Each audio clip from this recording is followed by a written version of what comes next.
이더리움은 왜 중요한가? 비트코인이 지배하는 가상자산 시장. 지금 이 순간 전 세계 가상자산 시장을 들여다보면 하나의 이름이 압도적으로 눈에 들어옵니다.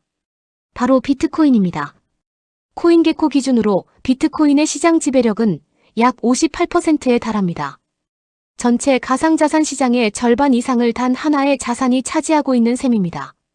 비트코인은 디지털 금이라는 별명에 걸맞게 블록록과 피델리티 같은 세계 최대 자산운용사들이 앞다퉈 현물 상장 지수펀드를 출시할 만큼 제도권 금융의 핵심 자산으로 자리 잡았습니다. 2025년 한 해 동안 가상자산 상장 지수펀드로 유입된 자금만 약 230억 달러에 달했고 이 자금 흐름의 중심에는 비트코인이 있었습니다. 그런데 여러분, 잠깐 멈추고 한 가지 질문을 드리고 싶습니다. 비트코인 하나면 정말 충분할까요? 디지털 골드만으로는 채울 수 없는 갈증. 비트코인은 훌륭한 자산입니다. 발행 총량이 2100만 개로 영원히 고정되어 있어 그 어떤 중앙은행도 임의로 찍어낼 수 없는 희소성을 갖추고 있습니다. 하지만 비트코인에는 근본적인 한계가 있습니다. 이더리움의 창시자 비탈릭 부테린이 백서를 통해 정확히 짚어낸 것처럼 비트코인은 튜링 불완전성이라는 설계적 제약을 갖고 있습니다. 쉽게 말하자면 비트코인의 프로그래밍 언어는 반복 실행을 허용하지 않습니다.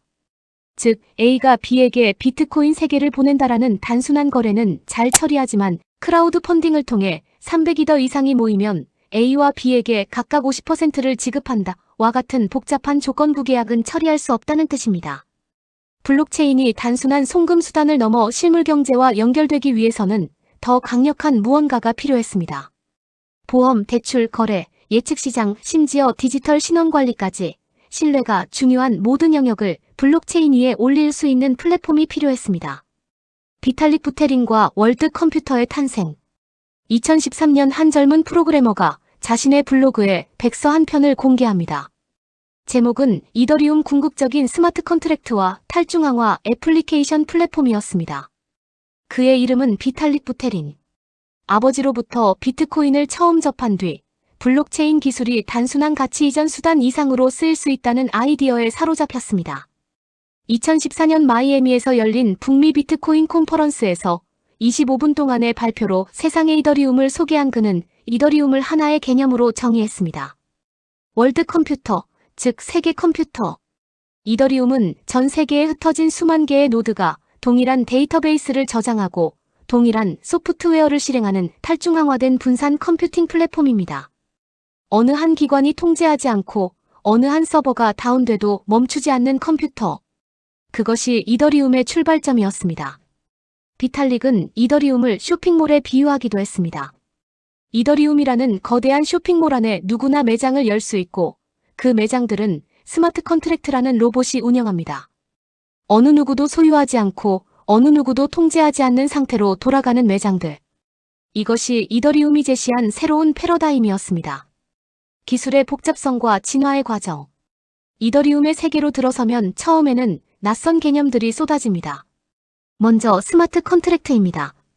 이는 특정 조건이 충족되면 자동으로 실행되는 코드입니다.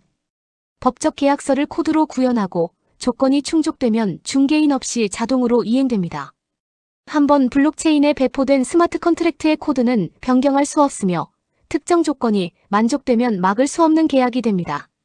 그 다음은 EVM, 즉 이더리움 가상머신입니다.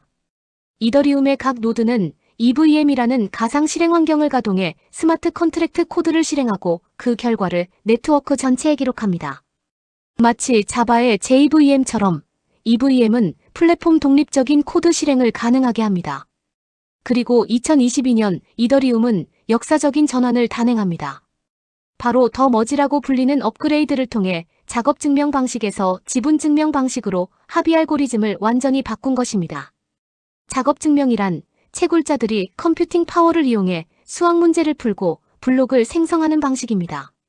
이는 엄청난 전력 소비를 유발하며 대형 채굴 세력이 거래 내역을 위변조할 수 있다는 위험도 내포하고 있었습니다.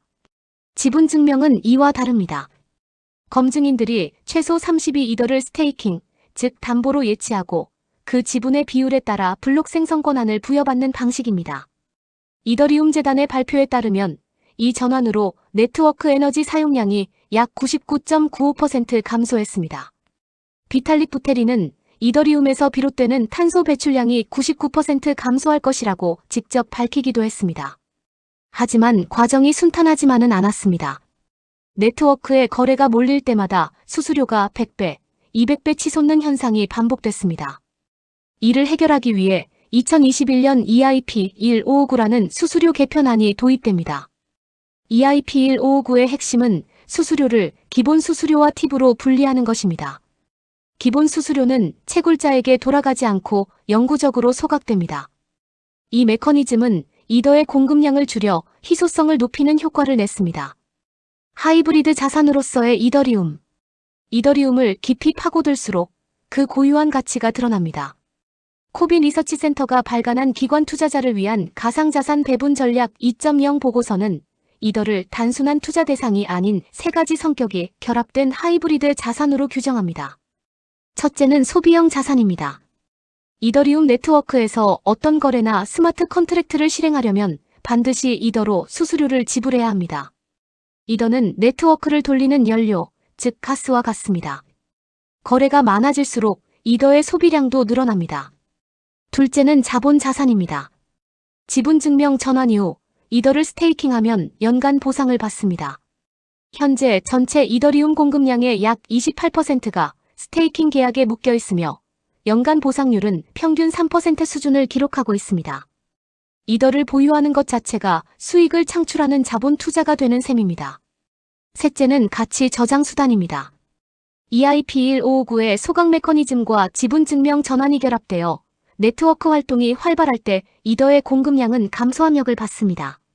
이더는 현재 출시되는 탈중앙화 애플리케이션의 80% 이상이 이더리움을 기반으로 하는 생태계의 핵심 연료입니다.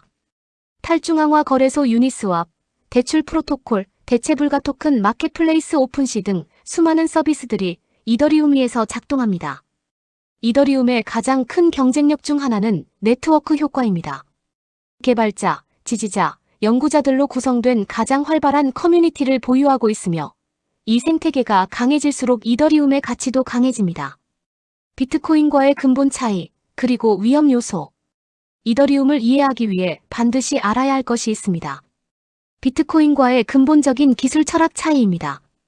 비트코인은 UTXO 모델을 사용합니다.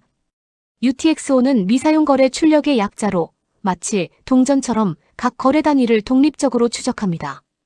단순하고 보안에 강하지만 복잡한 계산이나 상태 저장에는 적합하지 않습니다. 이더리움은 계정 기반 모델을 채택했습니다. 은행 계좌처럼 각 주소마다 잔액 상태가 저장되고 거래가 발생하면 그 상태가 업데이트됩니다. 이더리움에는 두 가지 계정이 있습니다. 사용자가 개인키로 제어하는 외부 소유 계정과 스마트 컨트랙트 코드에 의해 제어되는 컨트랙트 계정입니다. 이 구조가 복잡한 스마트 컨트랙트를 가능하게 하는 철학적 기반입니다. 발행 방식의 차이도 중요합니다. 비트코인은 2100만 개라는 영구 불변의 상한선이 있습니다. 반면 이더리움은 고정 상한선이 없고 EIP-1559 소각 메커니즘을 통해 공급량을 동적으로 조절합니다. 다만 2024년 이후 네트워크 거래 활동이 감소하면서 소각 속도가 느려지고 이더의 공급량이 다시 증가세로 돌아선 점은 주목할 위험 요소입니다. 레이어 2 솔루션이라는 개념도 반드시 알아야 합니다. 이더리움 메인넷 자체의 처리 속도는 여전히 제한적입니다. 이를 해결하기 위해 롤업이라는 기술이 등장했습니다. 롤업은 수많은 거래를 이더리움 네트워크 바깥, 즉 오프체인에서 처리한 뒤 그 결과만 이더리움 메인넷에 기록하는 방식입니다. 아비트럼, 옵티미즘, 스타크넷 등이 대표적인 레이어 2 플랫폼입니다. 비탈릭 부테린 본인도 레이어 2 솔루션은 이더리움 확장의 미래라고 명시적으로 밝혔습니다. 향후 대부분의 거래는 레이어 2에서 처리되고 이더리움 메인넷은 합의와 데이터 가용성 레이어로만 작동하는 모듈형 블록체인 구조로 진화할 것으로 예상됩니다. 위험 요소도 솔직하게 인지해야 합니다. 스마트 컨트랙트는 한번 배포되면 코드를 바꿀 수 없기 때문에 코드에 취약점이 있을 경우 해킹에 노출될 수 있습니다. 재진입 공격, 미확인 호출 반환값 등 다양한 보안 위험이 존재합니다. 또한 비트코인에 비해 이더리움은 아직 디지털금처럼 단순하고 명확한 서사가 덜 확립되어 있다는 점도 기관 투자자들에게 상대적으로 덜 선호되는 요인으로 작용하고 있습니다. 현물 상장지수 펀드 승인과 제도권 편입. 2024년은 이더리움의 역사에서 분수령이 된 해입니다. 미국 증권거래위원회는 2024년 5월 23일 이더리움 현물 상장지수 펀드 거래를 위한 상장 규정 개정을 먼저 승인한 데 이어 같은 해 7월 블랙록, 피델리티, 프랭클린 템플턴 비트와이즈, 바넥, 21시어즈 등 7개 자산운용사가 제출한 이더리움 현물 상장지수 펀드 8개에 대한 최종 거래 승인을 내렸습니다. 비트코인 현물 상장지수 펀드 승인 이후 6개월 만의 일이었습니다.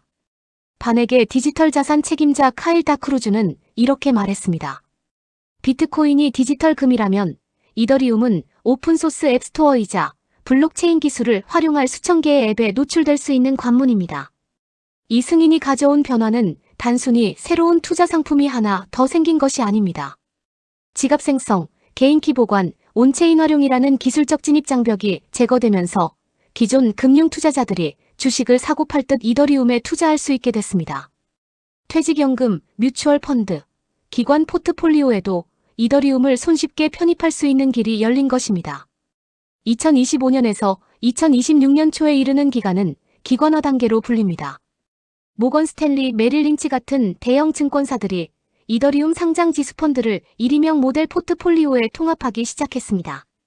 웰스파고도 2025년 1분기에 이더리움 현물 상장 지수 펀드 보유 비중을 늘린 것으로 공시됐습니다. 그렇다면 이더리움을 포트폴리오에 얼마나 담아야 할까요?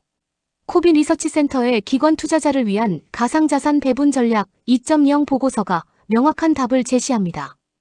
분석 결과 가상자산 내 자산 구성에서 비트코인 73%, 이더리움 27%의 비중이 샤프 지수 1.49로 가장 높은 위험 대비 수익 성과를 나타냈습니다. 이는 비트코인 100%만 보유했을 때의 샤프 지수 1.28, 이더리움 100%만 보유했을 때의 샤프 지수 0.92보다도 우수한 수치입니다. 비트코인과 이더리움을 50대 50으로 나눈 포트폴리오도 샤프 지수 1.43을 기록해 분산 투자 전략의 유효성을 입증했습니다. 코비 리서치 최윤영 센터장은 이렇게 말했습니다. 이더리움을 포트폴리오에 포함하는 것은 단순한 자산 보유를 넘어 미래 디지털 금융 인프라에 대한 전략적 투자입니다.